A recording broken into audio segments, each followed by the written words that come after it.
నమస్కారం. ఈరోజు ఆంధ్ర రాష్ట్ర వ్యాప్తంగా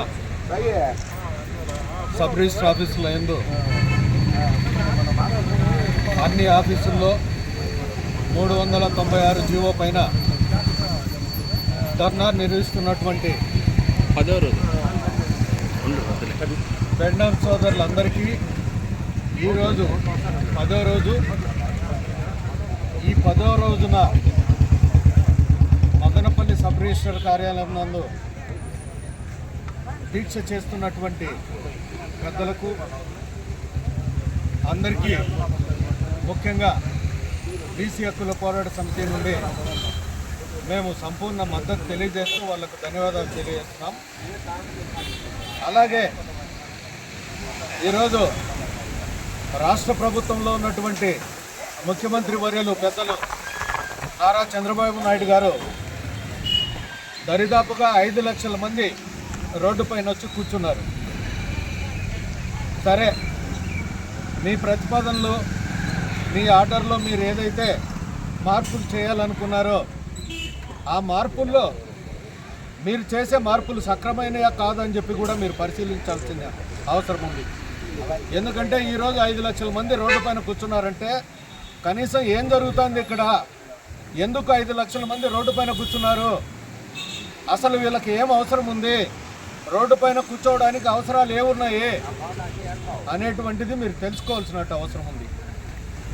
అట్ ద సేమ్ టైం 5 లక్షల మందికి జీవనోపాధి అనేటువంటిది లేకుండా మీరు చేస్తున్నారు అంటే దరిదాపుగా 5 కోట్ల మంది ప్రజలకు న్యాయం చేసేటువంటి పరిస్థితి మీకు ఉండాలి. మరి 5 కోట్ల మందికి న్యాయం చేసే పరిస్థితి ఇప్పుడు కొత్తగా తీసుకొస్తున్నారా? లేదు, ఈ 5 లక్షల మంది ముందు నుంచి ప్రజాసేవల్లో ఉన్నారా? ఇది తెలుసుకోవాల్సినటువంటి అవసరం కూడా ఉంది. దయచేసి ఈ 5 లక్షల మందిని రోడ్డును పడేయకుండా వారికి సమగ్రంగా నివేదిక అనేటువంటిది ఇచ్చి ఈ 5 లక్షల మందిని కాపాడుకోవాల్సిందిగా ఈ రాష్ట్ర ప్రభుత్వాన్ని, ముఖ్యమంత్రి గారికి నేను డిమాండ్ చేస్తున్నాను. అలాగే మీకు ఎవరో సలహాలు ఇస్తున్నారు, ఎవరో ఆర్డర్లు వేయమని చెప్తున్నారు. ఇది కరెక్ట్ కాదు. ఎక్కడో ఒక ఆఫీసులో ధర్నాలు ఉన్నాయి, ఎక్కడో ఒక ఆఫీసులో నిరాశ దీక్షలు ఉన్నాయి. రాష్ట్రంలో పలు కార్యక్రమాల్లో ఇబ్బందులు కలిగించేటువంటి అంశాలు తలెత్తుతున్నాయి. వీటి కారణాలేమి? మీరు చేస్తున్నటువంటి కార్యాచరణ సరిలేదేమో ఒకసారి పరిశీలించుకోవాల్సిందిగా ఈ సందర్భంగా తెలియజేస్తూ, వీరి మద్దతుకు బీసీ హక్కుల పోరాట సమితి ఎల్లవేళలా సంపూర్ణ మద్దతు ప్రకటిస్తుందని చెప్పి ఈ సందర్భంగా తెలియజేస్తున్నారు. అయితే మన కూటమి ప్రభుత్వం వరకు ఎలాంటి స్పందన లేదు. ప్రభుత్వం వారు కూడా ప్రవేశపెట్టినటువంటి 396 జీవోను రద్దు చేయాలి, ఈ పీపీపీ విధానాన్ని రద్దు చేయాలి, ఆర్ఎస్కే కేంద్రాల్లో నిలుపుదల చేయాలి. ఈ ధ్యేయంతో మేము పెండవని కార్యక్రమాన్ని చేస్తూ ఉన్నాము. మాకు ఈ వరకు ఎలాంటి స్పందన లేదు. ఇంకనూ కూడా ఎలాంటి స్పందన రాకపోతే మేము దేనికైనా సిద్ధంగా పుట్టింటి కాదు. ఇది బ్రిటిష్ కాలం ఉంది. నరసింహరావు ఉంటుంది, అప్పుడు కర్ణాటక అన్నారు, బియ్యమ్మ రావు ఉన్నారు, తిరిగి మళ్ళీ దొంతాగారు ప్రయత్నిస్తున్నారు. మళ్ళీ ఎవరైనా రాసుకోవచ్చు అనేది ఇదే చంద్రబాబు నాయుడు ఎవరైనా రాయొచ్చు అని చెప్పేసి కూడా నిర్వహిస్తున్నారు. అదే దానిపైన ఆధారపడి రాష్ట్రం మొత్తం కొన్ని లక్షల మంది వారి కుటుంబాలను వాళ్ళ దగ్గర పనిచేసే వాళ్ళు చూస్తున్నారు.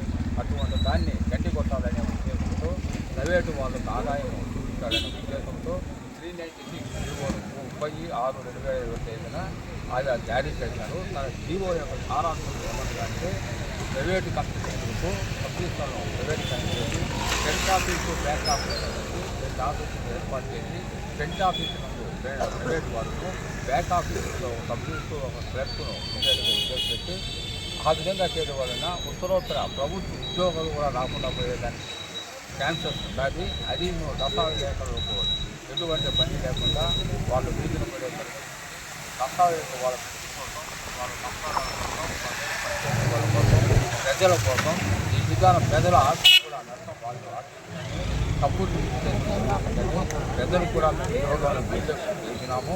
ప్రజల సహకారం కూడా మాకు రావాలని ఈ ప్రభుత్వం దిగుబట్టి ఈ జీవోను రద్దు చేయాలని మేము 10 రోజులుగా పెండౌన్ కార్యక్రమాన్ని నిర్వర్తిస్తున్నాము. తర్వాత పెండౌన్ కార్యక్రమము రాష్ట్ర వ్యాప్తంగా చేస్తుండగా మరి అది సక్సెస్ అవుతుంది అని చెప్పేసి ఇప్పటికైనా ఈ ప్రభుత్వం తీయాలని కోరుతాను. గత నెల 26వ తేదీన ఆచరించేదానికి ఇప్పుడున్నటువంటి కూటమి ప్రభుత్వం కుట్ర కొన్ని ఆంధ్ర రాష్ట్రంలో ఉన్నటువంటి ప్రజలకు వారి ఆస్తులకు భద్రత లేకుండా చేసే విధంగా ఈ 396 జీవోను తీసుకొని వచ్చి దస్తావేజు లేఖలకు స్టాంప్ పెండర్లకు ప్రజలకు ఇబ్బంది కలిగిస్తూ